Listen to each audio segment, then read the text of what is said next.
Manga Man here, welcome to another video from the Otaku Vault. Today I want to discuss a little bit of how I got into anime and manga and light novels and all that. And I'll try and make this as quick as possible, but who knows how long this might take. But basically I of course wasn't into anime or didn't know much about anime and all that when I was a kid. I mean, the most I interacted with when it comes to Japan is obviously way back in the early days of gaming. I One of my first systems was the Nintendo Entertainment System, so the NES, and so I had one of those since I was just only a few years old. So there was that, and like just to show from way back when, I have my old original Game Boy here. I believe it might have been my brother's back then, or maybe he just had some games and we both shared it. So we have that. Let's see if it still turns on.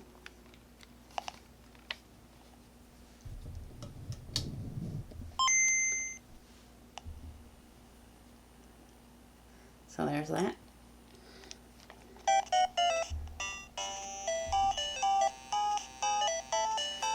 So yeah. It's still, even to this day, it still turns on. I think it has a little bit of an electrical problem or some kind of wiring problem because sometimes it won't turn on, and then if I like kind of slightly smack the back, it'll finally. So there's like a disconnect there somewhere. So, but yeah, and to go along with what I'm talking about, getting into anime and all that, of course we have Pokemon. And I got into that when I was like 13 or so, 12, 13. So of course when I watched the anime on TV and for Pokemon, and then also I was big into Yu-Gi-Oh, played the Yu-Gi-Oh card game. I didn't at the time really think about it, and I didn't even know what anime was or that it was anime.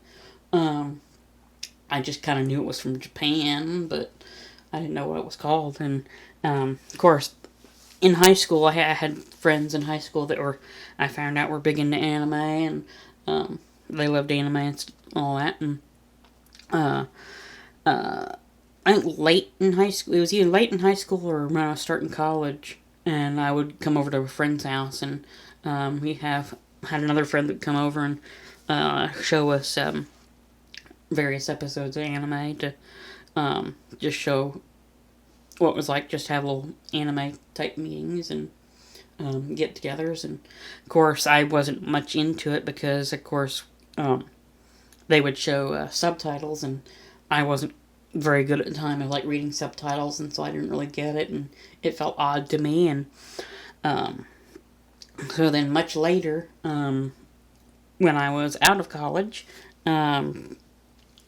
I believe around like 2010, I had to, I was looking up anime stuff to watch, and because I wanted to get into it because my friends were into it, and so I basically looked through all the anime, and I was thinking there was one thing that my friend showed me all the time that I thought I'd be kind of interested in. I think it was maybe either a music video for Baccano, or it was like an AMV for Baccano, or because I remember the intro kept on showing me. He showed me the intro a few times, or I don't even remember if we even watched it at his place even a bit. We might have, but again, probably watched it in subtitles at the time.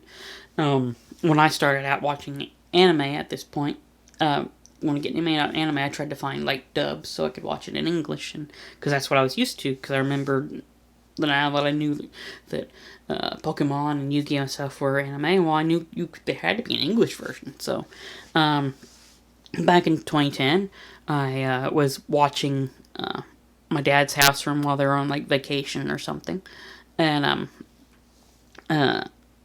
so I think what I did was I found Bakano and I downloaded all the episodes I could find. I think I was able to get them all, and I watched the whole thing through while I was watching his place, so and of course that's why I definitely have my own copy of Bakano, the Bakano anime now. But yes, I was a pirate, pirating anime. But I mean, that's how a lot of people started out watching anime, because the distribution wasn't there for the West and all that. But I found it and watched that, and I was interested and really did like Bakano. But the thing was, I just couldn't find anything I was really into, and then I was on some forum and someone mentioned, I don't know what the topic was about, but they mentioned Spice and Wolf, or they talked about Spice and Wolf, and I ended up watching the anime and really loving it. And then I ended up having, like, I bought the anime. I think this was more of a little bit later purchase into enjoying Spice and Wolf, but I watched Spice and Wolf. I think I did watch the actual anime on, may have been Funimation, I don't remember, way back then, but yeah, I really enjoyed the anime, and then when I got to the ending of the anime, I was like, where's more? There's gotta be more, because in the second season, it kind of feels like they're a kind of a cliffhanger, kind of, in a way, but it's like there has to be more story. And then I found out that people were like, oh, there's manga, and then people are like, no, there's these light novels that the anime is based on. And so I got into, I looked up online, they said make sure that when you look for the stuff, look for the light novel, because that's where the source is from. So I was looking through, saw manga at first, and then finally found where the light novel was, and online, and then I bought it. And I bought the first 3 volumes, which the first 3 volumes cover the first season of the anime, and so first season anime is volume 1, second and 2, and then volume 3 is the first part of season 2 of the anime, and then I read through them pretty fast. Oh, I just enjoyed it, even though I was reading kind of the same story I watched in the anime, and the anime does cover, at least for the most part, the story really well, but and close to it, but there is a lot of extra stuff that doesn't get into the anime, and so I just got really into it, and I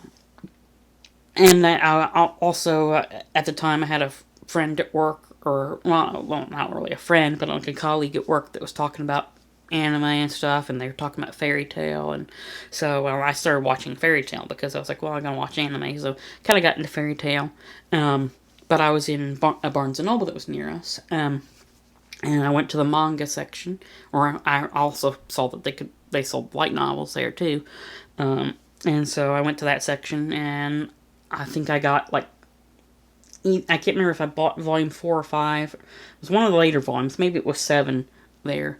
And then I got the others online.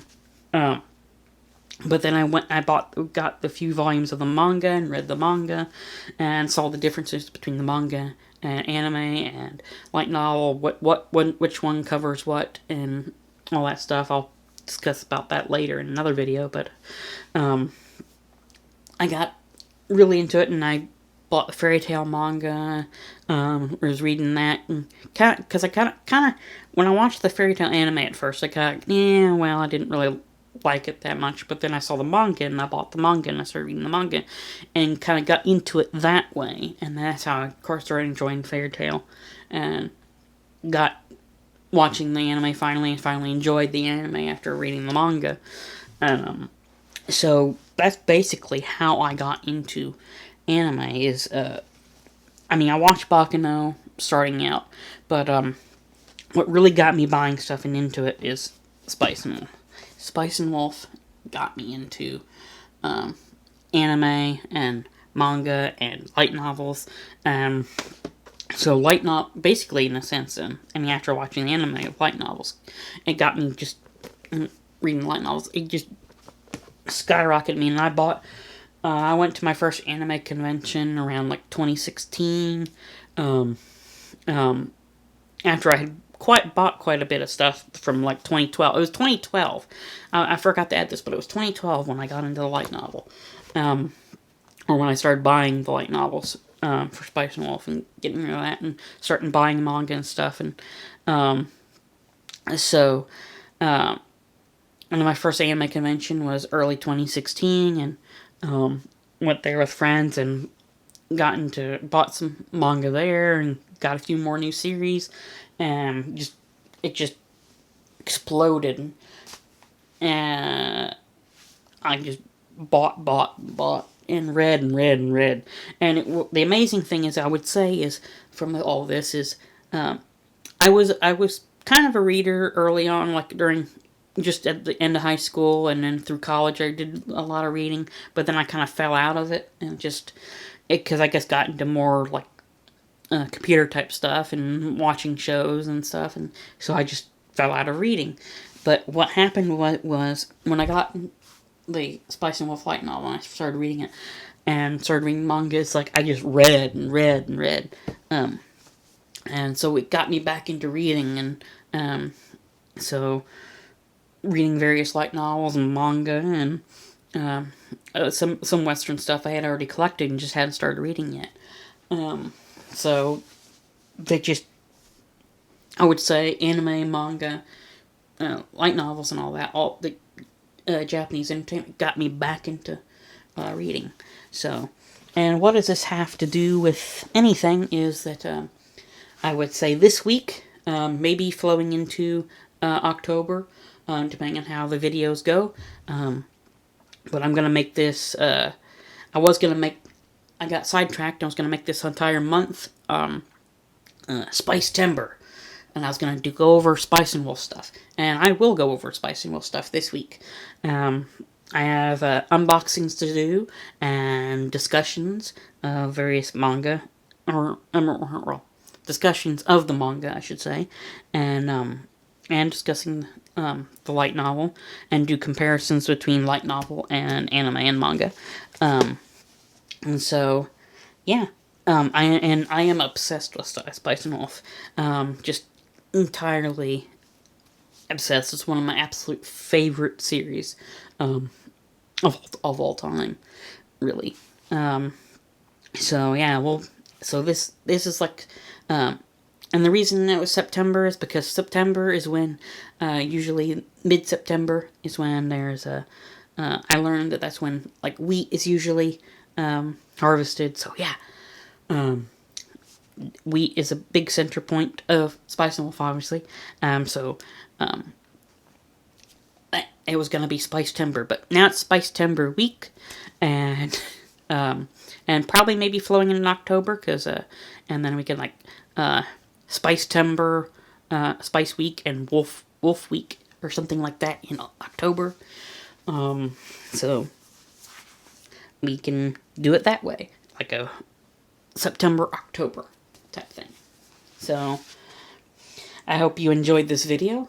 Like, comment, and subscribe, and hit that bell for notifications, and get ready for a lot of videos about Spice and Wolf. And thanks for watching.